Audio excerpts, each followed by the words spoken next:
Dans le fond, moi, mon message, c'est un petit peu pour vous dire pourquoi l'histoire de ma mère serait plus importante que n'importe quelle autre personne qui est malade. Mais dans le fond, elle n'est pas plus importante. C'est juste qu'elle a tellement souffert, puis nous aussi. Elle a traversé beaucoup d'épreuves, puis je ne pouvais pas imaginer que ça arriverait à quelqu'un d'autre ou à d'autres familles. C'est pour ça que ça s'appelle La dernière représentation, mon livre, parce que c'est comme si ça pouvait se passer qu'une seule fois. Pour moi, c'est ça. C'était impensable que quelqu'un traverse les mêmes épreuves. Puis je trouvais qu'elle avait comme été choisie, ma mère, pour livrer ce message. Pour revenir au livre et à ma mère, qui est une personne extraordinaire, je voulais vous dire que malgré les épreuves plus que difficiles qu'elle a traversées, puis presque souvent mortelles, elle continuait de s'accrocher à la vie, même quand la vie, elle voulait plus d'elle. Elle était positive, elle aidait les autres, elle ne voulait pas déranger personne, elle remontait le moral de son entourage quand c'est elle qui avait même plus de qualité de vie.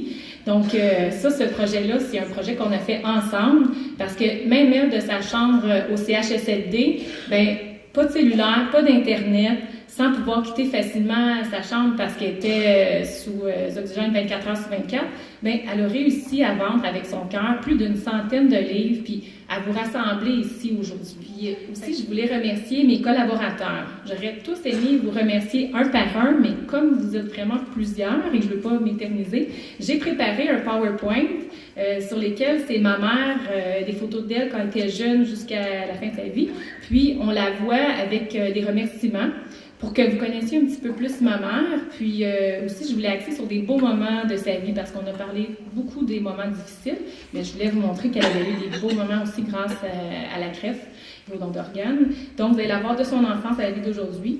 Puis, je lui ai cédé la parole pour les remerciements, afin qu'on termine, elle et moi, ce projet en équipe, comme on l'a si bien fait les derniers mois.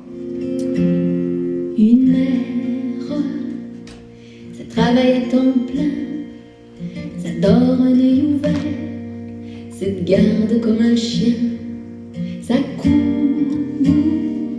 au moindre petit bruit, ça se lève au petit jour, ça fait des petites nuits, c'est vrai,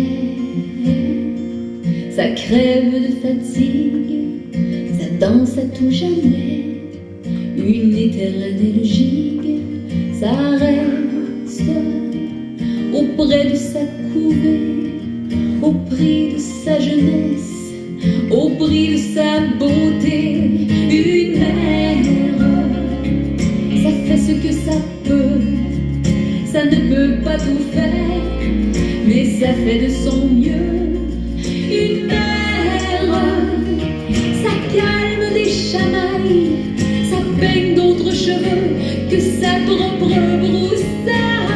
Une mère, c'est plus comme les autres filles, ça oublie d'être fière, ça vit pour sa famille.